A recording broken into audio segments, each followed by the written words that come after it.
नमस्कार, कैसे हैं आप। बंगाल विधानसभा का चुनाव इतना महत्वपूर्ण कि भारत के गृह मंत्री बंगाल के एक विधानसभा क्षेत्र भवानीपुर में डोर टू डोर कैंपेन करते नजर आए। सामान्यतः ऐसा कम देखा जाता है, लेकिन देश के गृह मंत्री भवानीपुर में थे। ऐसा क्या है भवानीपुर में? दरअसल भवानीपुर वो विधानसभा क्षेत्र है जहां से ममता बनर्जी लगातार 2 बार विधानसभा चुनाव जीती।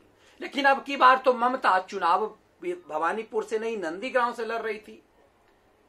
भवानीपुर में कोई उनका स्टार कैंपेनर तो है नहीं। फिर ऐसी चुनौती भवानीपुर में अमित शाह देने क्यों पहुंच गए जब ममता वहां चुनाव ही नहीं लड़ रही हैं? ममता तो नंदीग्राम में लड़ रही थी, नंदीग्राम में चुनाव हो गया। तो ऐसा क्या था, ऐसी कौन सी आफत थी, ऐसा क्यों जरूरी था? इसे चैलेंज कहते हैं, इसे जमीन से मिटाने का दांव कहते हैं। क्यों अमित शाह बंगाल चुनाव को इतना महत्वपूर्ण ले रहे हैं? क्यों एकदम से नाक का सवाल बन गया है बंगाल? क्यों ये सरकार के लिए जरूरी हो गया है कि बंगाल में ममता सरकार का जाना जरूरी है? 5 राज्यों में चुनाव हैं, लेकिन BJP, team Modi, team Shah Bengal के चुनाव को ही इतनी बड़ी चुनौती क्यों मान रही है? सूत्रों के मुताबिक, जानकारी के मुताबिक बंगाल चुनाव में जो अगला दांव होना है वो और महत्वपूर्ण है। दरअसल 5वें और 6ठे चुनाव से पहले, 5वें और 6ठे दौर के चुनाव से पहले प्रधानमंत्री नरेंद्र मोदी के रोड शो की भी प्लानिंग शाह ने कर ली है। सूत्रों के मुताबिक वो क्षेत्र, बंगाल के वो 5 जिले जहां सबसे ज्यादा विधानसभा है, हावड़ा, हुगली, 24 परगना, उत्तर और दक्षिण और कोलकाता, इन 5 जिलों में 124 विधानसभा हैं और माना जा रहा है कि ये ममता बनर्जी का गढ़ है। यहां बीजेपी के लिए चुनौती बड़ी है। ऐसे में शाह ने यह प्लानिंग की है कि जो आज डोर टू डोर कैंपेन हुआ है वो प्रधानमंत्री को सड़क पे उतारने की पहली योजना है। इसे कहते हैं मोदी शाह योजना या इसे कहते हैं शाही योजना। इसीलिए अमित शाह को राजनीति का चाणक्य कहा जाता है, चुनावी जीत का मशीन कहा जाता है। वैसे प्रधानमंत्री को इससे घोर आपत्ति है। बंगाल में एक चुनावी सभा में उन्होंने कहा कि हमें चुनाव जीतने की मशीन कही जाती है, हम जनता के दिलों को जीतते हैं, लेकिन विपक्ष हमें चुनाव जीतने की मशीन कह करके जनता को अपमानित करता है। अब कल्पना कीजिए कि भवानीपुर में Amit Shah door to door campaign के लिए क्यों उतरे। भवानीपुर के एक भाजपा प्रत्याशी के लिए अमित शाह ने इतने पसीने क्यों बहाए? भवानीपुर में एक बीजेपी के कार्यकर्ता 89 वर्ष के समरेंद्र प्रसाद के घर अमित शाह ने भोजन किया अपने प्रदेश प्रभारी और प्रदेश भाजपा अध्यक्ष के साथ। समरेंद्र प्रसाद के बारे में बताया जाता है कि 89 साल के समरेंद्र राज्य के सबसे पुरानी बीजेपी कार्यकर्ताओं में से एक हैं। तो ये उनके प्रति सम्मान था और ये जमीनी तौर पे भाजपा को जोड़े जाने की बात थी। अब सवाल ये है कि अमित शाह ने ये प्लान अपने लिए क्यों बनाया उस भवानीपुर में जहां से ममता अब की बार चुनाव भी नहीं लड़ रही हैं? और यदि इस प्रयास के बाद भी हारते हैं, मतलब अमित शाह की वो कैंडिडेट हार जाते हैं भवानीपुर से, तो फिर लेफ्ट लिबरल मीडिया गिरोह क्या कहेगा? लेकिन इन सब से जुदा होकर के, इन सब से अलग हट करके अमित शाह ने यह प्लानिंग क्यों की है?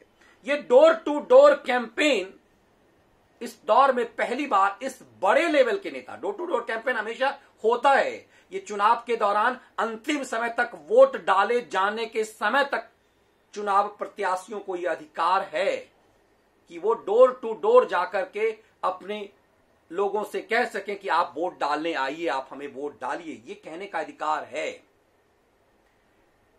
यह माना जाता है कि लगभग 48 घंटे पहले बंद कर दिया जाता है। चुनाव प्रचार जो है वो बंद हो जाता है। सार्वजनिक रूप से आप माइक का प्रयोग करके, पब्लिक गैदरिंग करके आप सभा नहीं कर सकते, लेकिन डोर टू डोर आप जा सकते हैं, घर घर जाकर के आप नमस्ते कर सकते हैं कुछ लोगों को लेकर जाकर के। अमित शाह ने ये दांव चला। ये दांव कोई प्रत्याशी नहीं चल रहा था, ये दांव चल रहा था देश का गृह मंत्री। वो देश के गृह मंत्री हैं, बीजेपी के स्टार प्रचारक हैं। वर्तमान में भले ही अध्यक्ष नहीं, वो पूर्व अध्यक्ष हैं। वो लगातार चुनाव में जिताने का उनका रिकॉर्ड है और इसीलिए प्रधानमंत्री मोदी ने 2014 में जब भाजपा केंद्र में सरकार बनाने आई तो पूरे जीत का क्रेडिट नरेंद्र मोदी ने अमित शाह को दे दिया था और कहा था कि अमित शाह हैं जिन्हें उत्तर प्रदेश का प्रभारी बनाया गया और उत्तर प्रदेश में उन्होंने वो प्रत्याशित सफलता हासिल की जिसकी मिसाल नहीं। अमित शाह जब उत्तर प्रदेश में प्रभारी थे तो लोगों ने उनका खूब मजाक उड़ाया था कि एक गुजराती जो उत्तर प्रदेश को जानता नहीं है उत्तर प्रदेश का प्रभारी बन गया है, बीजेपी की हार की पहली शर्त ही यही है। लेकिन अमित शाह ने बीजेपी को वो जीत दिलाई जो किसी पार्टी को उत्तर प्रदेश में नसीब नहीं हुई थी।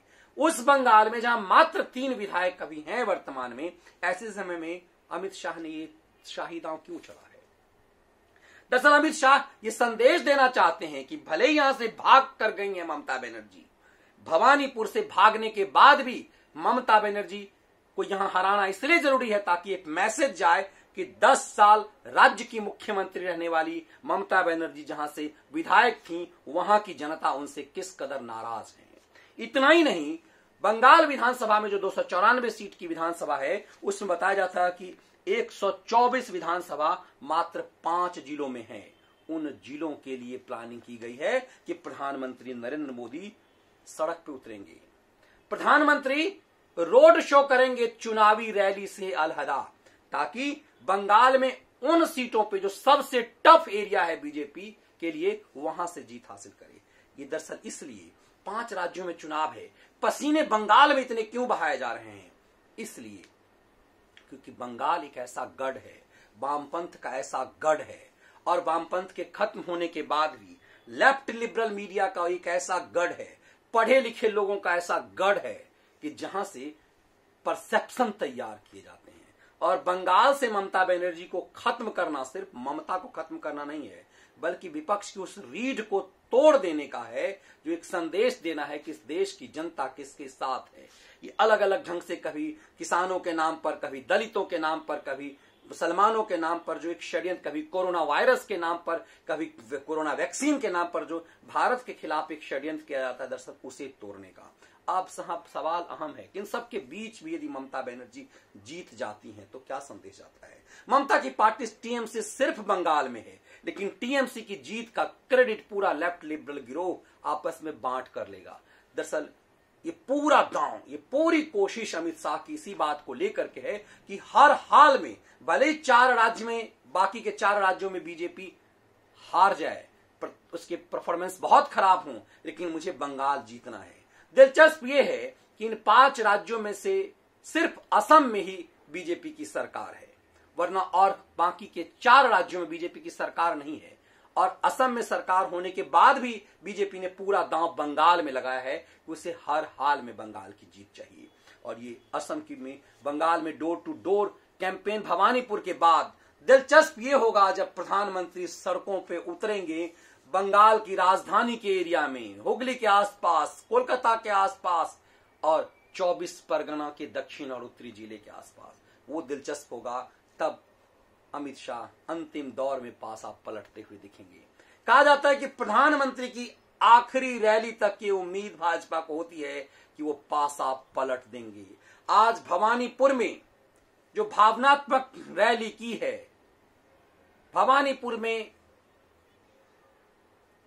ममता बनर्जी को भगाने का जो आखिरी दांव चला है अमित शाह ने, उसकी परिणति तब सामने दिखेगी जब प्रधानमंत्री जमीन पर उतरेंगे।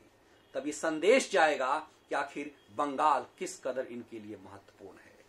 क्यों महत्वपूर्ण है ये समझा जा सकता है। भवानीपुर में शाह के बहाए गए पसीने के भाव ये संदेश दे रहा है कि बंगाल क्यों महत्वपूर्ण है।